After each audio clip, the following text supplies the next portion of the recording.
Welcome back. This lecture we're going to be covering the battle for the mind. What do I mean by that? Well, I started to discuss some of the things and uncover some of them in The Poison in the Passion of the Christ.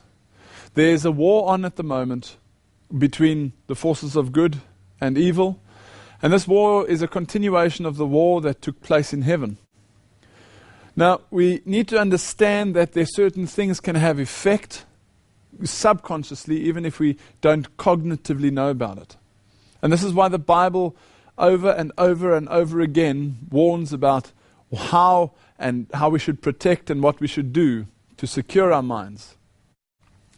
Matthew 22 verse 37 is one of those examples. Read it with me. It says, Jesus said unto him, Thou shalt love the Lord thy God with all thy heart and with all thy soul and with all thy mind.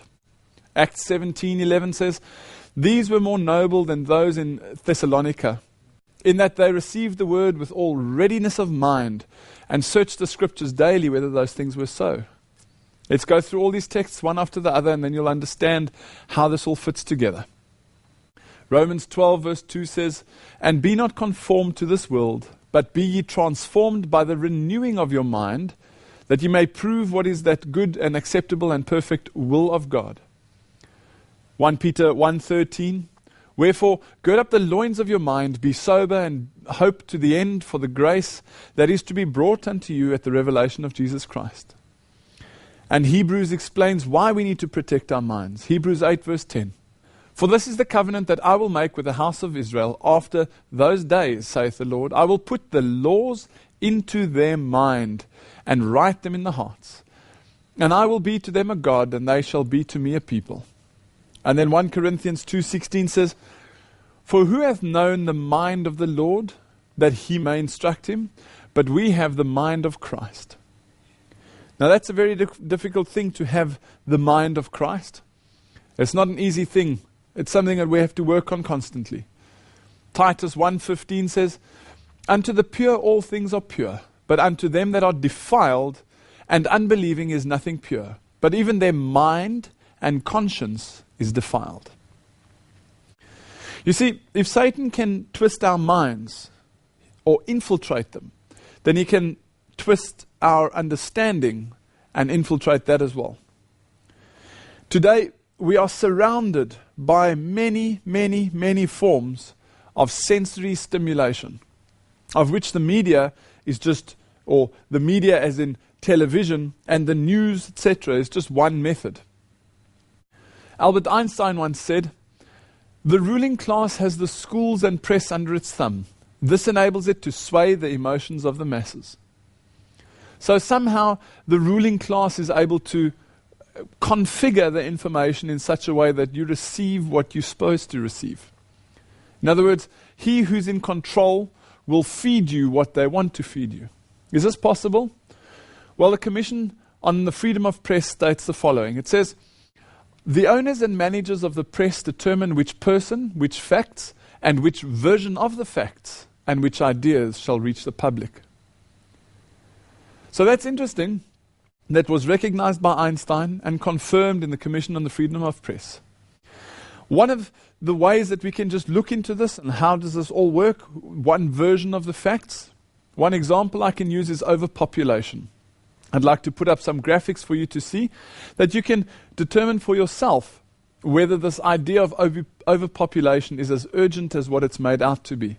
Overpopulation is a term that is spread all over the world, that we somehow need to watch the population of the world because it is expanding and booming and there's no more space left.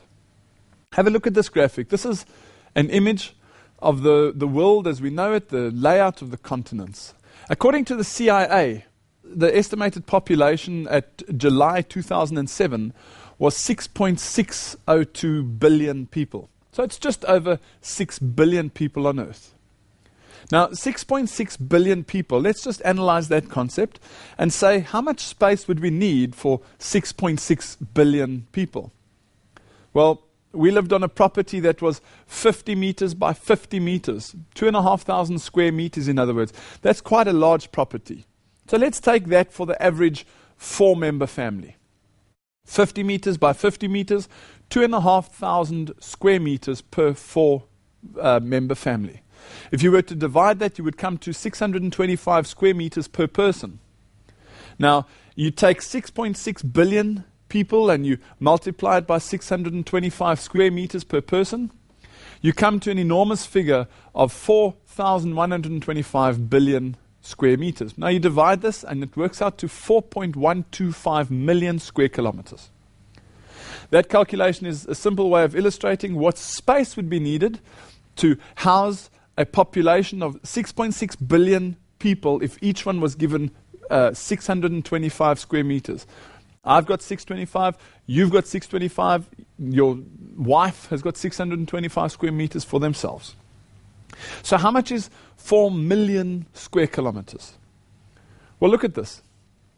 If I add South Africa, which is 1.2 million square kilometers, with Botswana, Namibia, Zimbabwe, Mozambique, Zambia, Lesotho, and Swaziland, I've got a total of 4.6 million square kilometers. That's that area down there.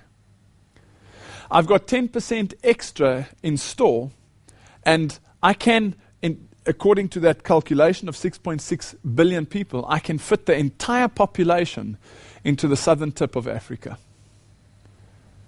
But where does this idea of population come from? Overpopulation, that is. It comes from the idea of the ruling class being able to channel the version of information that they want to feed you into your living room. I can, just in that area alone, put 4.6 million square kilometers to side, which will easily house the population with 10% to spare, so you'd have 700 square meters per person instead of 625. Out of a total of 149 million square kilometers, we've only used 4.5 million.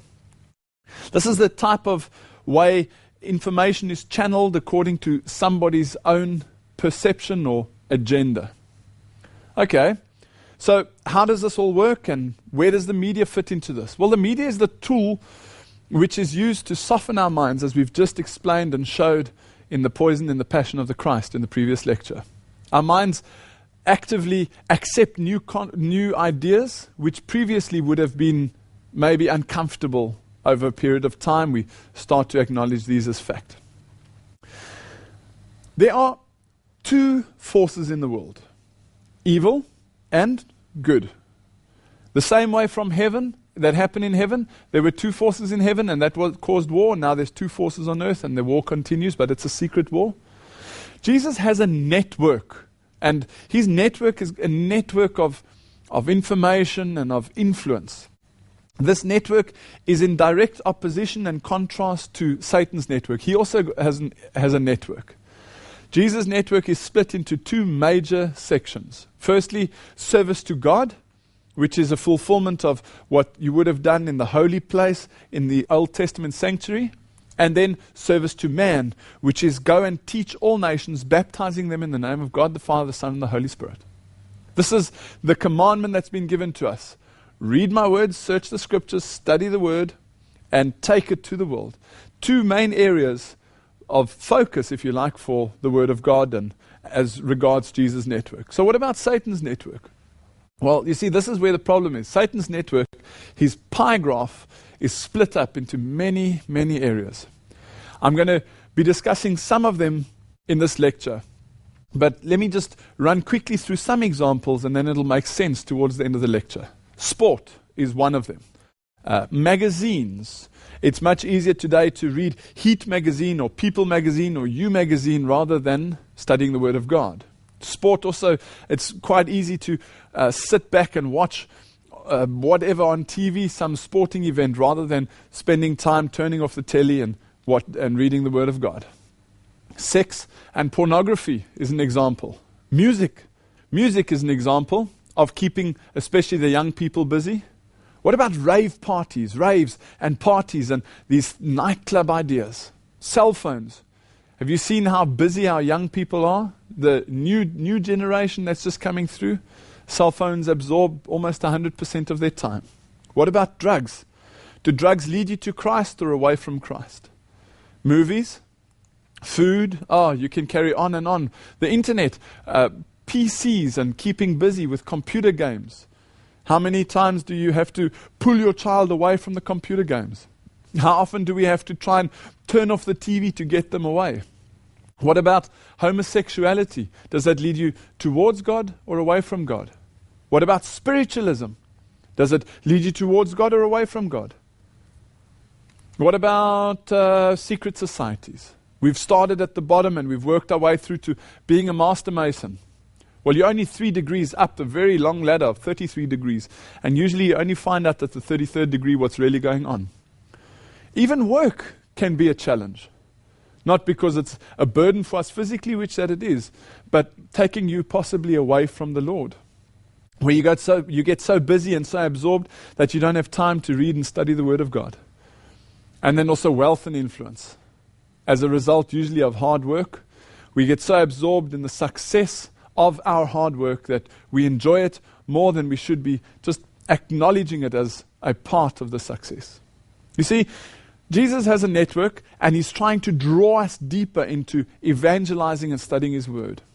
Satan has a network and he's got all these various splinter ideas, and it also draws us away and deeper into God's word. God's word in its own way, the deeper you get involved, the more excitable you come. In a way, you become almost addicted to having that close association to God. The same way Satan draws people in, and people become addicted to food, to spiritualism, to television, to movies, to internet, PC, whatever it is, music. So let's look at this. This is the battle for the mind. One force asking you to come this way, and one force pulling you that way. This force of Jesus Christ not using the media to entice your senses, to stimulate you, to feel that you have an association to God, and this one doing exactly that. Using every means, whether it's music or video, audio, whatever types of media, to pull people in, to feel excitement and have that sensory stimulation. Well, let's start off with sport. What about sport? Where does sport come from, and how can it be used by Satan? Well, we just need to go back in the lectures and analyze what was the wall in heaven. It was Satan wanting to become God, and his fulfillment of that on earth would be, according to Ezekiel, either you face west and face the Shekinah glory and you worship God in the Holy of Holies, or you face east and you worship God according to sun worship. Well, Exodus 32 verses 2 to 6 explain, "And Aaron said to them, break off the golden earrings which are in the ears of your wives and of your sons and of your daughters, and bring them to me." He made it a molten calf. And Aaron made a proclamation and said, "Tomorrow is a feast to Jehovah." And they rose up early on the next day and offered burnt offerings and brought in the peace offerings. And the people sat down to eat and to drink, and they rose up to play. This is an age-old problem where the association between food and drink and having some entertainment still exists today. So let's ask an authority, and I'm not going to tell you who this is. Where does sport come from? What are the origins of sport? Let's just take polo as an example. Polo, according to the source, was well known to the Persians and restored to its original sun game significance by Akbar. Scoring a goal with the sun ball was equated with a triumph of light over darkness, good over evil. The ball is a sun symbol in all such sports such as football, hockey, baseball, and cricket. Baseball is related to the sun in the sundial shape and pattern of the field, as well as its rules and playing and scoring. Like all sports, baseball also embodies the sun's seasonal cycles in much the same way as the ancient ceremonial contests were held as part of fertility rites. Does this sound now familiar, now that you're starting to understand the language? Fertility rites, sun game, the generative principle. Who quoted this?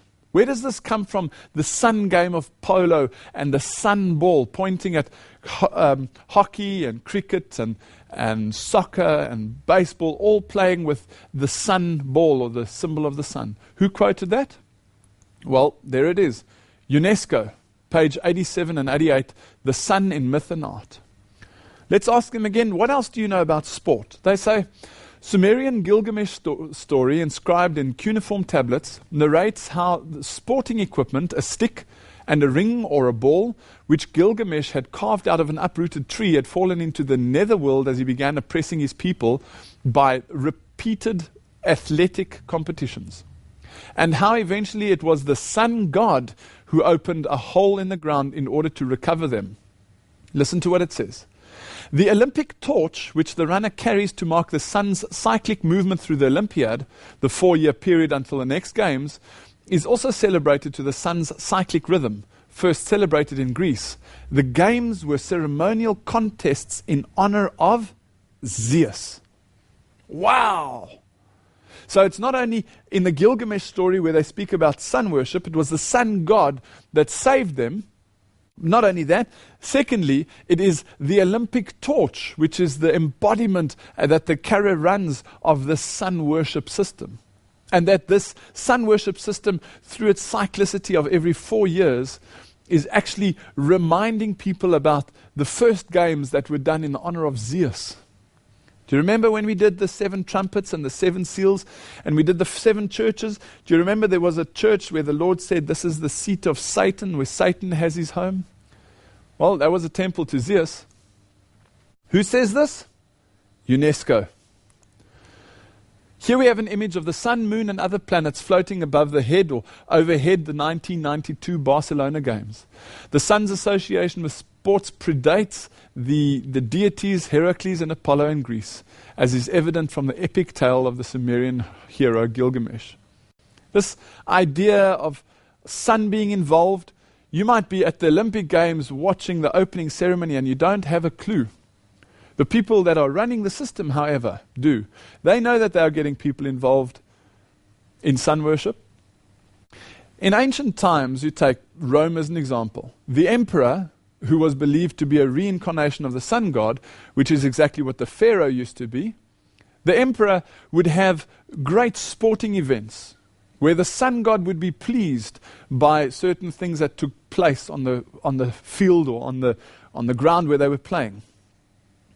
This idea continues today. If you think about it carefully, what do you have today that's different to the time of Rome? Well, not much, because you have the sun god involved, you have the sun ball according to UNESCO, you have the sun that you're playing with, and you've got 100,000 screaming people who are all excited about, well, whatever the sport's going on. What happens if you take the cricket ball away from a cricket match? What happens? Well, nothing. That's the point. What happens if you take the rugby ball away from the World Cup rugby? Nothing, except that you've got 100,000 idiots that haven't got anything to shout about. Same with soccer, same with hockey, same with any sport. You see, they are playing around with the sun in ancient times. It's just been remodeled and refocused so that we don't understand that. And somehow we're going to have to look at the Baal Hadad. Remember that semicircle with the star in it, that symbol of sun worship? Well, this is how sport has evolved over time to become something which is now widely accepted, that we can, on the weekends, enjoy this sun worship ceremony. And that's what it is, really, where the Olympic torch comes in and people are saying, wow, that's wonderful, the Olympic torch has traveled all around the world. Well, that's a symbol of sun worship.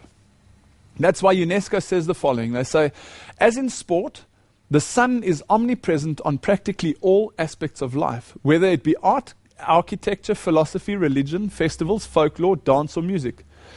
Every morning, a pagan god of the day wakes us up. For the Romans in the early centuries of the Christian era, they named it after the 7 planets: Sun, Moon, Mars, Mercury, Jupiter, Venus, and Saturn. So depending which day you stand up, the pagan god is welcoming you. That's why Christianity today wakes up on the Sunday and goes to church, because it's the pagan god which has been infiltrated and embedded inside Christianity. So let's have a look at some of these symbols, and what I'm going to be showing you in this lecture is how to understand the language. They don't want you to know the language because it helps them to continue doing things which will allow them to do things that you won't know. Let's use an example. Imagine you are an English-speaking individual, which I'm assuming you are because you can understand me. Not too many of us can understand Chinese. Now, you walk into a restaurant and you sit next to a Chinese couple who are having a heated debate in Chinese. How much of their language or how much of their conversation do you understand? Well, not much. Until what? Until you learn the language. The same people walk into the same restaurant, the same debate is going on, except I now understand Chinese. How much do I now understand of their language or of their conversation? Pretty much all of it, depending on the fluentness of my ability in Chinese. The same way, I'm going to be teaching you a language through this lecture that you can see the battle for the mind and how these things will now start to manifest themselves, and you'll recognize how infiltrated this deception really is. Let's go and have a look at the Olympic Games and see, can we see somewhere in the system, can we somehow, somewhere see either the Baal Hadad or sun worship in the system? Let's have a look. These are just some of the many symbols which are available for the Olympics around the world. South Korea, the triple yin-yang, that's a sun symbol, the spinning sun. Barcelona 92, Baal Hadad. Atlanta 1996, can you see the Baal Hadad? Sydney 2000, Baal Hadad. Athens 2004, Baal Hadad. Cape Town 2004, Candidate City, Baal Hadad. And there's, interestingly enough, a red dot. We'll look into that a bit later. What about this FIFA World Cup? Well, we've just had this wonderful World Cup that's gone on, and man, it's been a most amazing time, supposedly, and people have enjoyed themselves. Well, stop for a moment and let's just rewind to 2006 and go to the European Soccer World Cup, or at least the Soccer World Cup that was in Germany. Can you remember what the symbol was? Well, there it is. Can you see on the left? Baal Hadad. And Korea, Japan in 2002? Baal Hadad. Even the trophy which is so revered and held up is a Baal Hadad, where the goddess is holding up either the chalice or the world like Atlas. Have a look, 1962, what the cup was that they used to hold up. See, this is the symbol of the goddess of sport.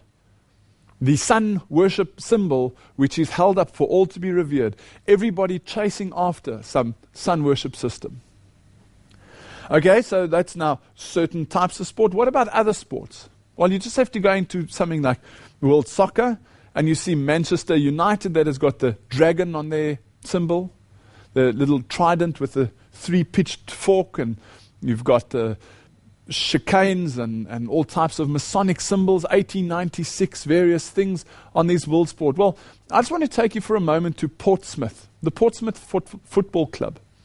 This is the symbol that they had throughout the years. Heaven's light, our guide. Why on earth would Portsmouth Football Club have that as their symbol? Does it look now familiar to you? Can you see the Baal Hadad in there? Are you able to identify heaven's light, our guide? This is the star of heaven. You just have to look at the 33-degree Luciferian Freemasonry Shriner hat to see that it's the same thing. The Baal Hadad of ancient worship in Freemasonry is the same as what Portsmouth Football Club have got. And what did they do? 1970s, they changed their symbol. There it is in black and white. And guess what? They changed it again, and look what it is today. 100% aligned with sun worship? Absolutely. Let's look at other aspects. What about the world media? Are there any signals or hidden messages in the world media? Absolutely. Sometimes certain things are more well known than others. This, as an example, is a perfect description of the Queen, or depiction of the Queen and all the royal entourage dressed in black with the Pope in white. Whenever people go and visit the papacy, they have to acknowledge him as the superior power, or the one without fault or without sin. And that is why even the Queen will dress in black. How's this possible? Is he more powerful than them? Well, in the hidden and the secret structures, there are certain things that take place. Even the Queen, who is known as the Queen of the Bilderbergers, she has to dress in black in order to acknowledge the authority structure that is the papacy. What about Prince Charles, dressed in black in front of the Pope? Even today, in modern times, when people go and visit Pope Benedict, either in very dark outfits or in black. These are the things which are recognized by the people who understand the language. Pope Benedict the other day was in the mosque, in a Muslim mosque where he prayed, and interestingly the entire entourage is all dressed in dark, and he's the only one with the other religious leaders that are dressed in light. An acknowledgement and a respect of power. But this can't be, surely not, because the Muslims are busy concerned, or they're upset about what Benedict is saying. Well, on the surface, that is the case.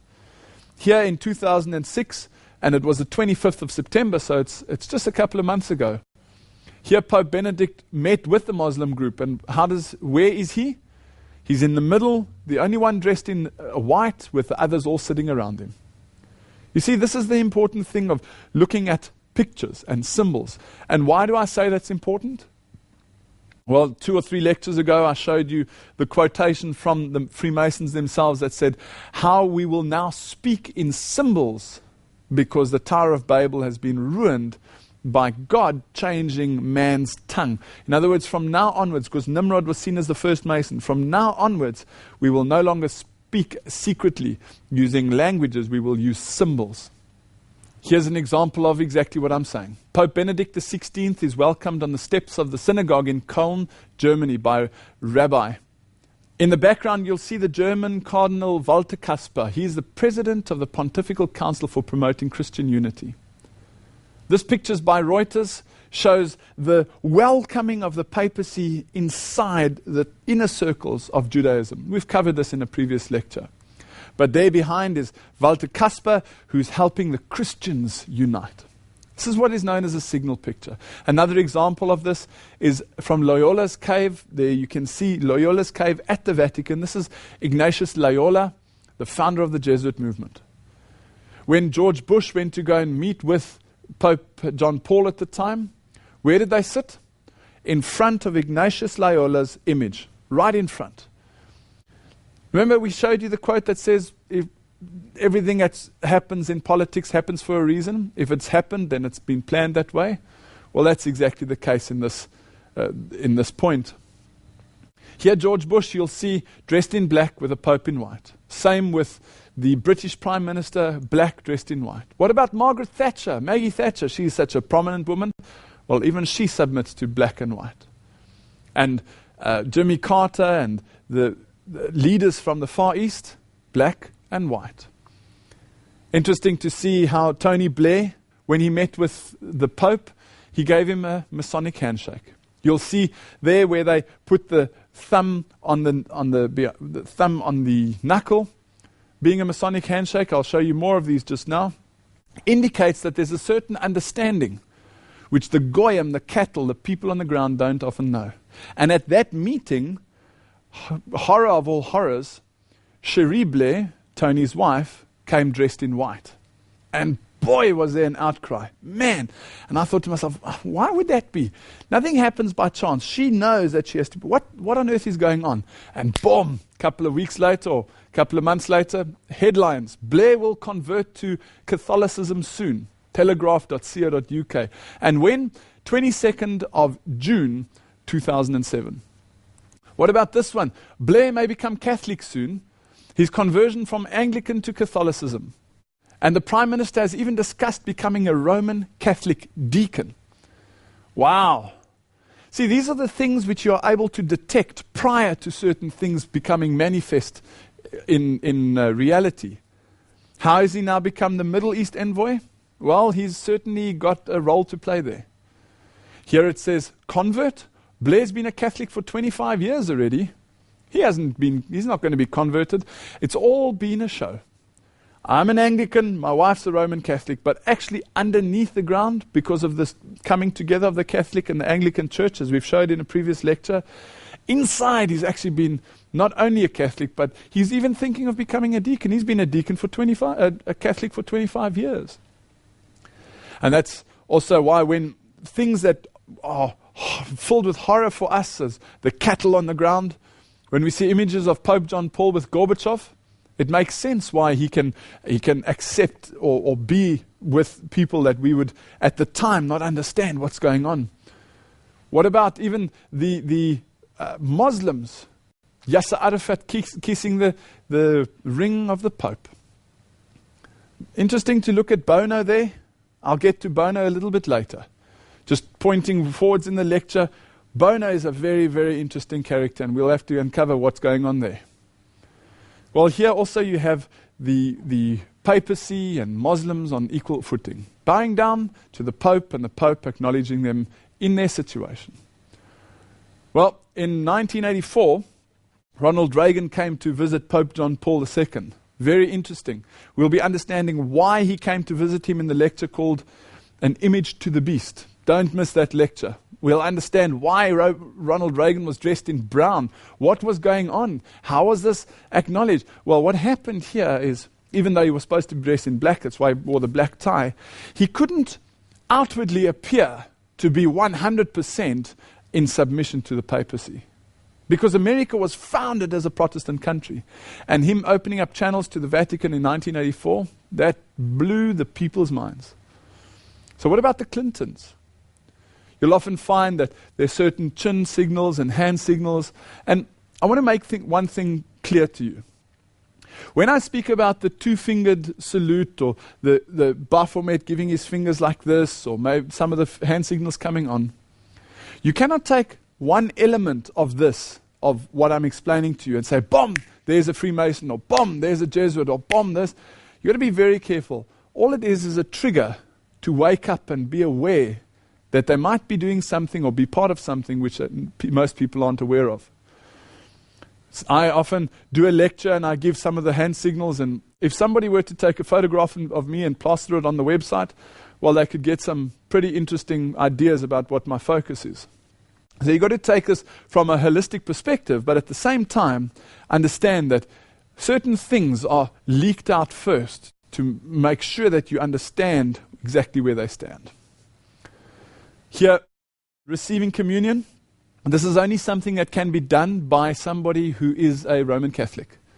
This is in 1987, where Waliza is receiving the communion from Pope John Paul. Here's one of John Kerry receiving Holy Communion. On the top, you'll see he's wearing a suit, black suit, white shirt and red tie. And on the bottom right, you'll see him, black suit, white shirt, blue tie. So what? So what? We'll get into that a bit later.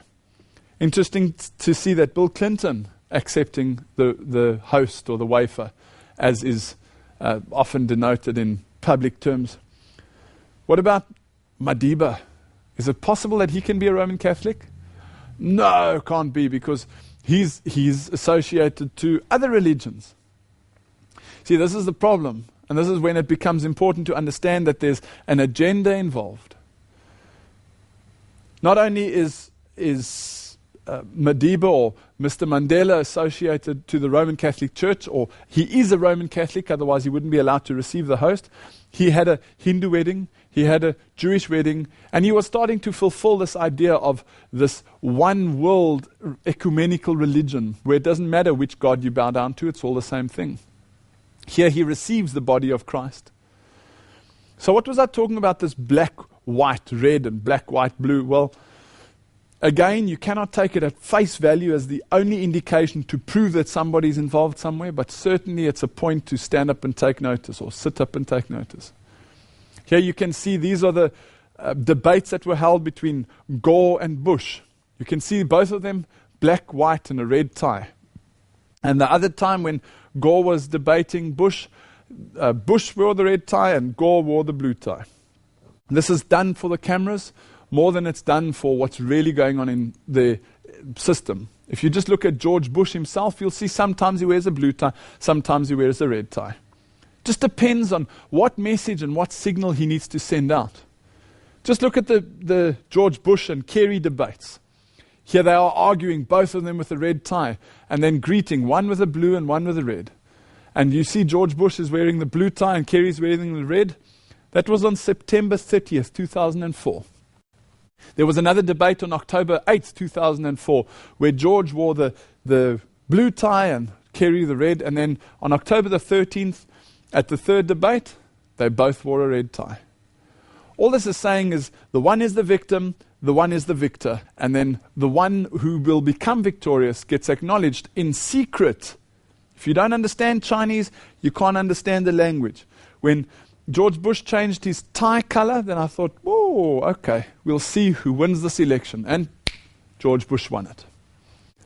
When the Pope is walking, just have a look around him. You'll just see black, white, red, black, white, red, black, white, red, wherever you go.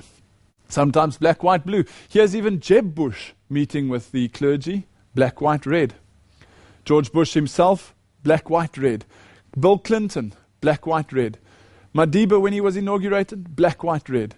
Here's Tony Blair, black, white, red. Some of the leading Indian officials, black, white, red. Some of the Capitol Hill Senate, the majority whip, Mitch McConnell, etc. All of them either black, white, red or some shade of black, white, blue. Waiting for new law. This is Liberty's medical scheme. Stephen Marsh from Liberty Life and Liberty Medical. South African boss of, I think it's Eskom or one of the larger companies at the time, black, white, red. Just a way of identifying who's involved with what and who knows something that's, like this example says, what's Zuma hiding? When him and all his entourage are all in the same Masonic uniform, black, white, red. You see, George Bush and John Kerry were part of, or are part of, a secret organization called Skull and Bones. Now, I'm not going to get into a discussion on this in this lecture. There's just not enough time, and I'm throwing images at you that you can see and start to learn the language. Well, this secret organization is actually not so secret, or their participation in it is actually not so secret. As this example explains, it says, Wahlkampf der Schädelgrustes. So this has got to do with the secret association in the Financial Times in Germany, that secret association and the affiliations that George Bush and John Kerry have got. The Order of Skull and Bones, or 322 as it's known, is called the Order of Death. And there's certain things that happen inside these tombs where they meet, which would just raise the hair on your back. What else can we see? What other hand signals? How do we know how to identify who's going on and who's doing what? Here you'll see President Thabo Mbeki greeting the members of parliament in what might be seen as a very friendly manner. The same thing from Mantu Chabalala Msimang, one of the highest ministers in South Africa. Tony Blair with the same signal. And then in business, what you find today more and more and more is mega mergers, mega coming togethers, all these mega associations getting together, and the little guys getting squashed while the big guys are coming together. Interesting to see how Jacob Zuma is photographed in his Masonic suit, black, white, red, with his eyes lifted towards heaven. Not only is the eyes up towards heaven a Masonic signal, but also when they drop the glasses and they put it on the nose. I'll show you some pictures about that later. Do you remember in one of the earlier lectures I showed you this rock band called Jesus and the Gurus, where they were a satanic band or a heavy metal band in line with Satan? And not only were they in line with him, but they used certain rituals and satanic things which were going on inside there. Here the rock leader or the main singer is wearing that demon, Lucifer Messiah it says, and demon on top, wearing the upside down pentagram as a goat's head.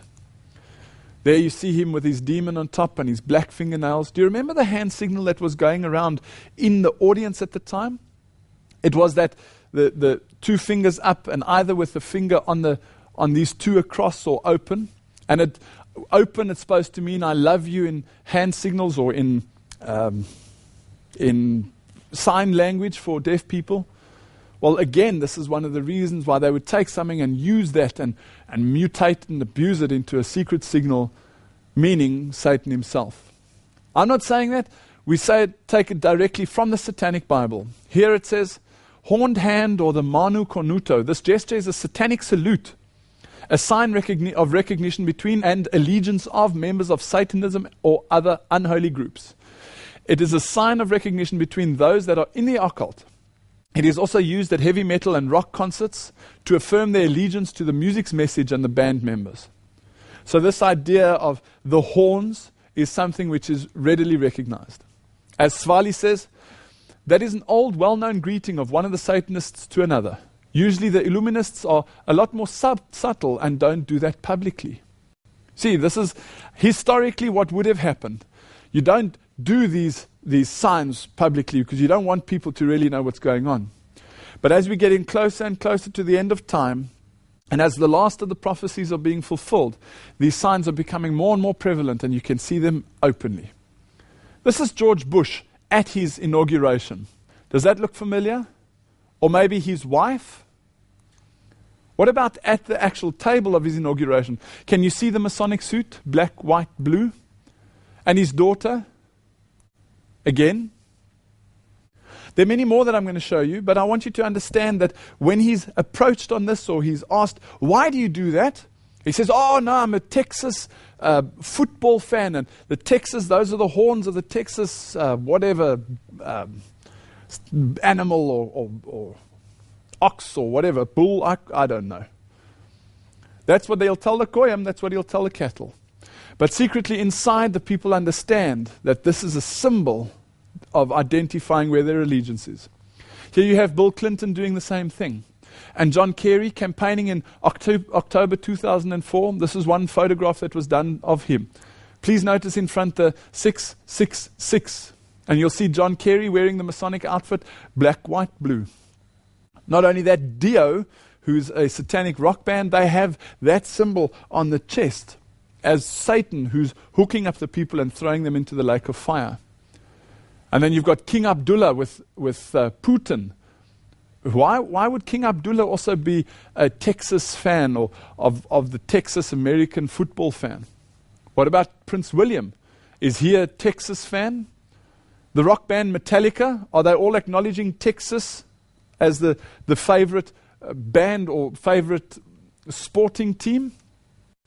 Here George Bush again openly pointing out the two fingers. Even Tom Ridge, who was the former Homeland Security Director, and John Edwards, former North Carolina Senator, Democratic vice presidential candidate in 2004, same thing. Yasser Arafat does the same thing. George Bush again, even Prime Minister Berlusconi. You see, this is why we need to understand how far this infiltration has taken place. Who knows this? Who knows? This is mine. Are you telling me these people are all involved in satanic things? No, I'm not. They are. This is the reason that you don't or are not taught the language. Because if you understood Chinese, you'd understand the language.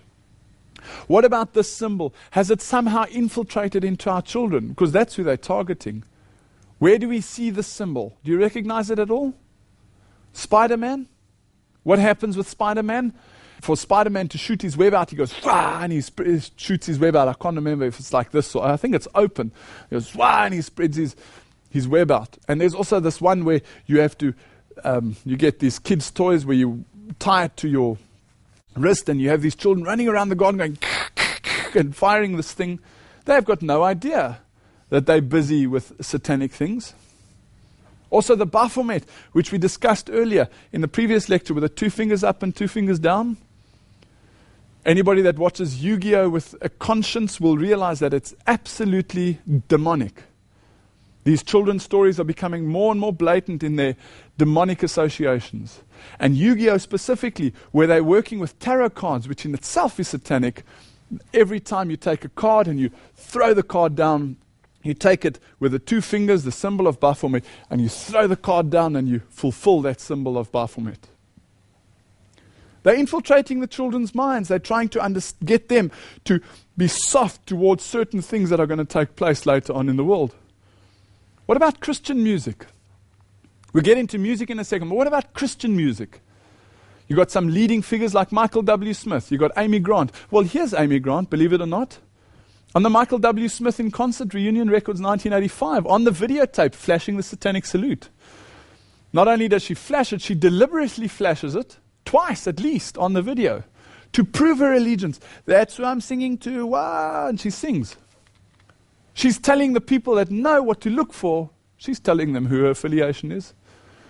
You just have to go to Anton LaVey, who's the founder of the Church of Satan, and say, excuse me, Mr. Anton LaVey, what does that signal mean to you? And he'll say, well, here it is, on the back of my satanic Bible, on the back cover of the hardcover of the satanic Bible, there it is. It'll show you exactly who it is. Why then are Charlie Bell and Jim Cantalupo doing exactly that thing? Both holding either with a thumb out or the thumb in. They're the people who own and run McDonald's. Is there somehow an evil idea, a philosophy to get people to eat something which filters rubbish into their system so that their minds get clouded? Dan Quayle, again, perfect example of a satanic ritual. What about music? Let's look at Kid Rock. There you have Kid Rock and, oh no, it couldn't be the Beatles. Yes, it is. John Lennon himself, flashing the horned cornuto, or the symbol of Satan. I could go on and on and on about all these symbols and these signs. But all I'm going to give you in this lecture is enough for you to understand the basic verbs, the basic nouns, the basic adjectives, to form a sentence so that you can listen into the conversations of Satan, who's trying to stop you from understanding these things. What about the symbol of the ring over the eye? Well, that's a symbol of Freemasonry. Secretly, they'll send their symbols. You'll see also Robert Mugabe's always got his little cannoni behind him, sending out the signals for the world to see. Here you have the world leaders doing the same thing. And even Pope John Paul doing it. Why would Pope John Paul do that if there weren't some affiliation or some need for it? We're going to go into more of these signals and hand signals in a later lecture inside Christianity, when we discuss Christian deceptions at the end time, and then the follow-up lecture to that is signs and lying wonders. Who inside Christian circles is doing this signal of Satan and sending it up? Well, for one, it's Benny Hinn. Number two, it's Kenneth Copeland. Number three, Rodney Howard-Browne. What about Billy Graham? Is he somehow involved? What about Trinity Broadcast Network? Is that somehow involved? Well, I'm not saying they are. They're saying they are. Because every time Billy Graham appears on TBN and Paul Crouch and Jan Crouch greet him, it's a Masonic handshake with the thumb on the knuckle. Why? Can't they get their hands in correctly? No, they can. They know exactly what they're busy with. Here Billy Graham meets Dr. Robert Schuller, who we've identified in a previous lecture as a 33rd degree Freemason. These are two Freemasons acknowledging secretly but openly that they are affiliated to the satanic network. See, the best place to hide something is where? In plain sight. So if you've got the Christian people doing this, and you've got the religious people doing that, and you've got the politicians doing this, and you've got the music signals, the musicians doing that, you've got more and more of this, even if you don't physically, cognitively notice it, sinking into your subconscious. And if it's not in your life, it's in your child when he's flicking out this satanic signal for his Spider-Man or for Yu-Gi-Oh! As he spits out these tarot cards. Let me just run through some more just to show you how blatant this is. George Bush wearing his Masonic outfit, black, white, red. There his wife, she's a Texas fan. So is Paul McCartney. What about the leaders from the East wearing a Masonic outfit? Kid Rock again. There you have Bill Clinton and George Bush again and again and again. Here you have some, they look like they're from the porn industry. Kevin Spacey even. And musicians and musicians and more musicians. The music industry is full of this. Even Lisa Ling symboling or showing the symbol of association. Here you even have some of the more well-known singers. At the bottom you've got the heavy metal bands, and on the top you've got these child rock stars that have hit stardom and fame and can have anything they want in the world. They've got so much money, and children all over the world are saying, wow, Avril Lavigne, what a wonderful woman, what a wonderful girl. No, the only reason she got there is through her affiliation, and you can see exactly who that is. What about Meryl Streep? Meryl Streep?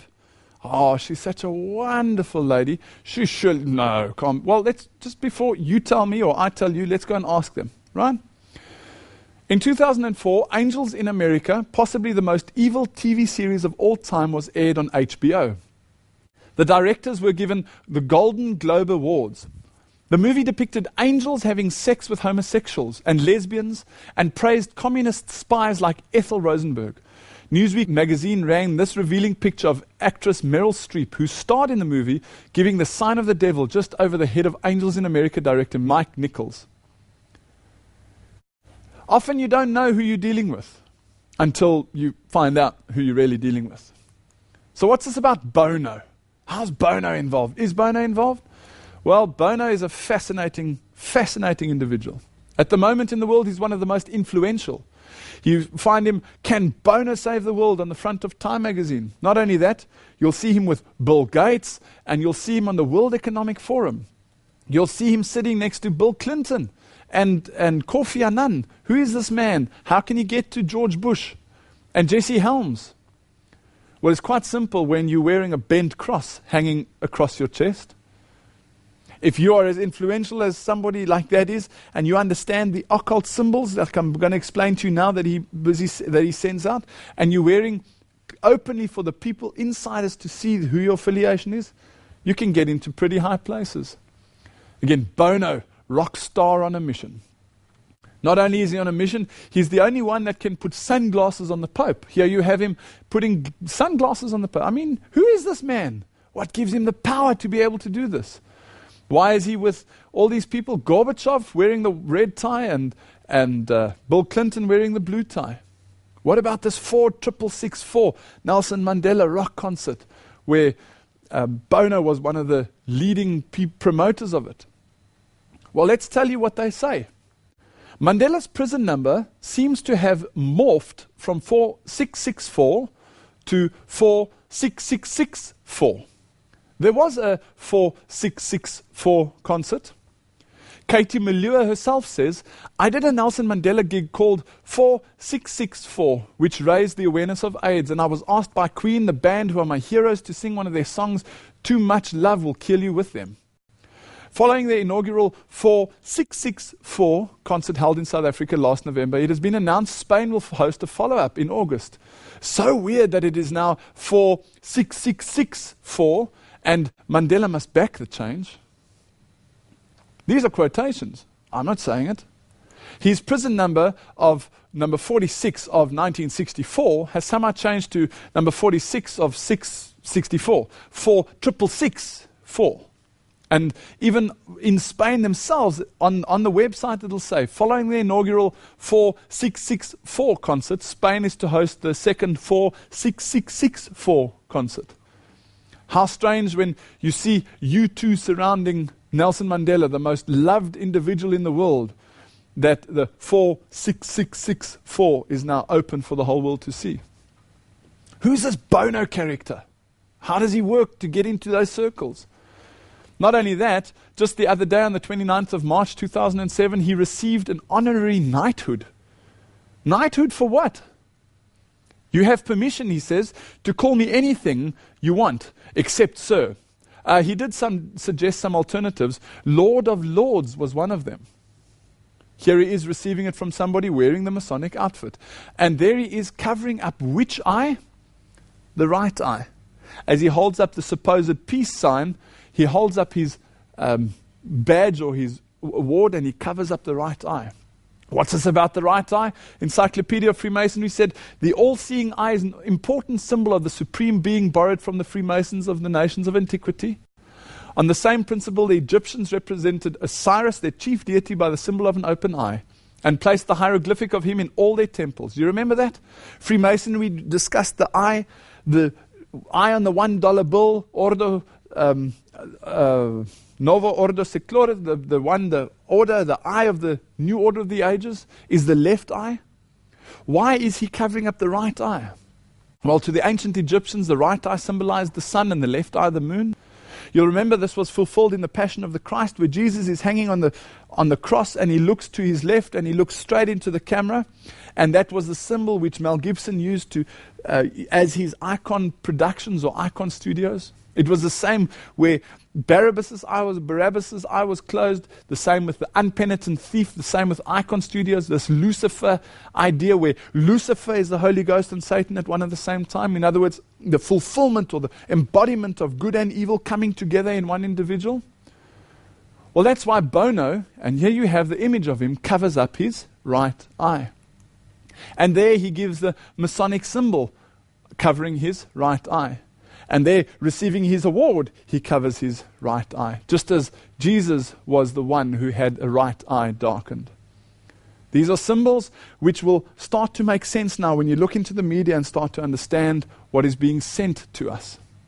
And then Nelson Mandela holding up Bono's hand, and behind him you'll clearly see the Baal Hadad of sun worship. He's also another man who's influenced and influential, even with people like Oprah, and sitting on the World Economic Forum board. What does Bono have to do with the World Economic Forum? Even Time magazine called him one of the persons of the year, next to Bill Gates and others. And Vanity Fair puts him on the cover, leaning to the left again, or leaning to the right again, showing his one eye with Queen Rania. I was blown the other day when I read this article that MSNBC explains that Bono is even seen on the shortlist for the World Bank chief. I mean, my word, 6th of March 2005, they're even thinking about Bono to become the World Bank chief? Who's involved? Why? Wherefore? Doesn't make sense. Doesn't have to make sense to you. You're not invited to the party, neither was I. Once you understand the language and you're able to listen into the conversation, you'll see more and more about who's all involved in this. We'll continue this in part 2.